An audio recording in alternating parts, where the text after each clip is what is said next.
حضرت سہل بن سعد رضی اللہ تعالیٰ عنہ کہتے ہیں کہ وہ عورت، وہ صحابیہ جناب رسول اللہ صلی اللہ علیہ وسلم کی بارگاہ اقدس سے خوشی خوشی رخصت ہوئی۔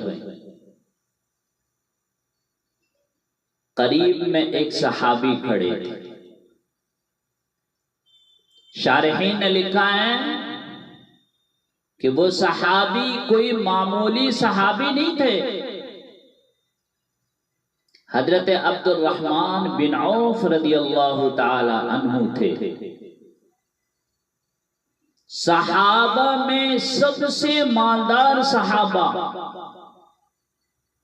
صحابی میں سب سے مالدار صحابی حضرت عبد الرحمن بن عوف رضی اللہ تعالی عنہ۔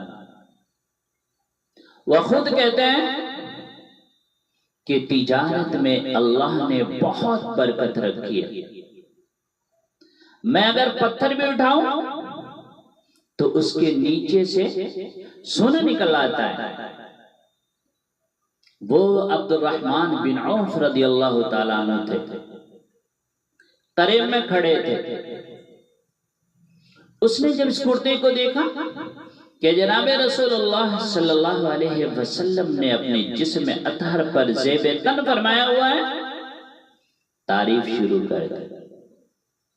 یا رسول اللہ، یہ کرتا بہت خوبصورت لگ رہا ہے، یہ کرتا آپ کے جسم اطہر پر بہت پیارا لگ رہا ہے، بہت اچھا لگ رہا ہے۔ تعریف شروع کر دی۔ اللہ کے رسول صلی اللہ علیہ وسلم نے فرمایا، عبد الرحمن تمہیں یہ پسند ہے؟ تمہیں یہ اچھا لگ رہا ہے؟ تم لے لو۔ کہا یا رسول اللہ، اگر ایسا ہو جاتا تو میری خوش نصیبی تھی۔ تو اللہ کے رسول صلی اللہ علیہ وسلم گھر میں تشریف لے گئے اور وہ کرتا لا کر عبد الرحمن بن عوف رضی اللہ تعالی عنہ کے ہاتھ میں دیا کہ عبد الرحمن یہ لو، تم بھی خوش ہو جا۔ اور یہ کرتا دے کر جناب رسول اللہ صلی اللہ علیہ وسلم تشریف لے گئے۔ وہاں پر بہت سارے صحابہ بیٹھے ہوئے تھے۔ انہوں نے کہا، عبد الرحمن تم تو پہلے سے مالدار آدمی ہو، یہ کرتا جناب رسول اللہ صلی اللہ علیہ وسلم کے جسم اطہر پر کتنا خوبصورت لگ رہا تھا، کتنا اچھا لگ رہا تھا، کتنا پیارا لگ رہا تھا، تم نے کیوں لیا؟ جب یہ الفاظ سنے نا تو حضرت عبد الرحمن بن عوف رضی اللہ تعالی عنہ کے آنکھوں سے آنسو جاری ہو گئے۔ فرمانے لگے کہ تم نے غلط سمجھ لیا، کیا میں یہ کرتا نہیں بنا سکتا؟ کیا میں یہ کرتا نہیں خرید سکتا؟ پھر اپنی داڑھی پر یوں ہاتھ پھیرا اور فرمایا کہ میرے داڑھی کے بال سفید ہو رہے ہیں،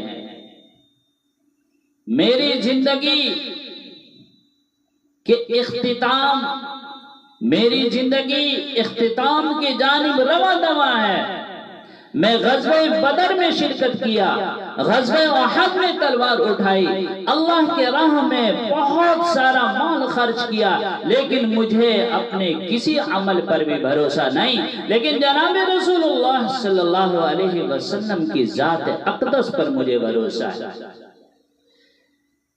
میں زندگی بھر اس کرتے کو سنبھال کر رکھوں گا، میں اپنے گھر والوں کو وصیت کر کے جاؤں گا کہ جب میں مر جاؤں تو مجھے یہ کرتا بطور کفن مجھے پہنانا۔ مجھے میرا ایمان ہے کہ جناب رسول اللہ صلی اللہ علیہ وسلم کا جب یہ کرتا پہن کر میں قبر میں جاؤں گا تو فرشتے مجھے عذاب نہیں دیں گے، بلکہ بغیر حساب و کتاب کے جنت میں داخل کر دیں گے۔ یہ عبد الرحمن بن عوف رضی اللہ تعالی عنہ ہے۔ حضرت عبد الرحمن بن عوف رضی اللہ تعالی عنہ ایک ایسے غلام ہیں جن کی بارگاہ نبوی میں ایک خاص مقام تھا۔ 10 صحابہ ایسے ہیں جن کو اللہ کے رسول صلی اللہ علیہ وسلم نے دنیا میں ہی جنت کی بشارت دے دی تھی، جن کو عشر مبشرہ کہا جاتا ہے۔ ان میں سے ایک نام عبد الرحمن بن عوف رضی اللہ تعالی عنہ کا بھی۔ وہ اللہ کی راہ میں دل کھول کر خرچ کیا کرتے تھے، وہ اللہ کی راہ میں بے حساب خرچ کیا کرتے تھے۔ جب سورۃ توبہ نازل ہوئی اور مسلمانوں کو صدقہ خیرات کی ترغیب دی تو حضرت عبد الرحمن بن عوف رضی اللہ تعالیٰ عنہ نے اپنا نصف مال یعنی 4000 دینار پیش کیے، پھر 2 مرتبہ 40 ہزار دینار پیش کیے، پھر جہاد کے موقع پر 500 اونٹ 500 گھوڑے حاضر کیے، اور آپ کے صدقہ خیرات کا حال یہ تھا کہ ایک ایک دن میں 30 غلام آزاد کر دیا کرتے تھے۔ لیکن ان سب کے باوجود آخرت کی فکر رہتی تھی، آخرت کی فکر رہتی تھی، کیونکہ مالدار تھے نا۔ وہ چاہتے تھے کہ میرا مال اللہ کی راہ میں خرچ ہو،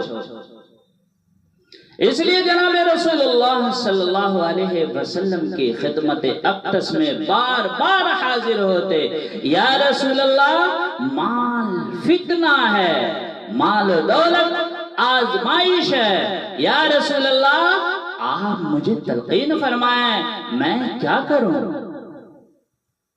تو اللہ کے رسول صلی اللہ علیہ وسلم حضرت عبد الرحمن بن عوف کو نادار مسلمان کی، غریب مسلمان کی امداد کرنے کی تلقین فرماتے، غلام کو آزاد کرنے کی تلقین فرماتے، جہاد کے موقع پر دل کھول کر خرچ کرنے کی تلقین فرماتے، اور حضرت عبد الرحمن بن عوف رضی اللہ تعالی عنہ جناب رسول اللہ صلی اللہ علیہ وسلم کی تعلیمات پر عمل کرتے اور نادار مسلمان کی، غریب مسلمان کی امداد کرنے میں پیش رہتے۔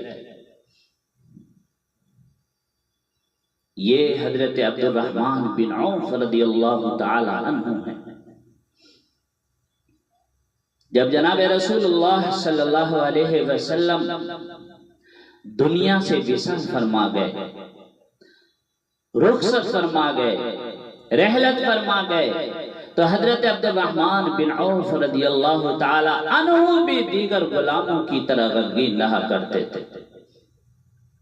ایک بار لوگوں نے دیکھا کہ حضرت عبد الرحمن بن عوف رضی اللہ تعالی عنہ نبی پاک صلی اللہ علیہ وسلم کی چوکھٹ پکڑ کر بیٹھے ہیں، زاروں کی تار آنسو بہا رہے ہیں۔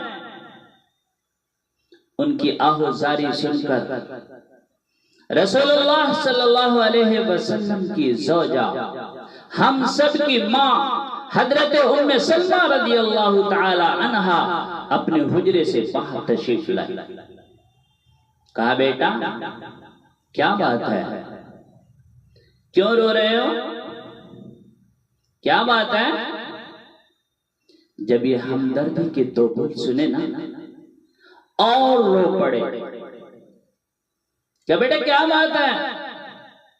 حضرت عبد الرحمن بن عوف رضی اللہ تعالی عنہ فرمانے لگے کہ جب جناب رسول اللہ صلی اللہ علیہ وسلم دنیا میں تشریف فرما تھے تو وہ مجھے میری رہنمائی فرمایا کرتے تھے،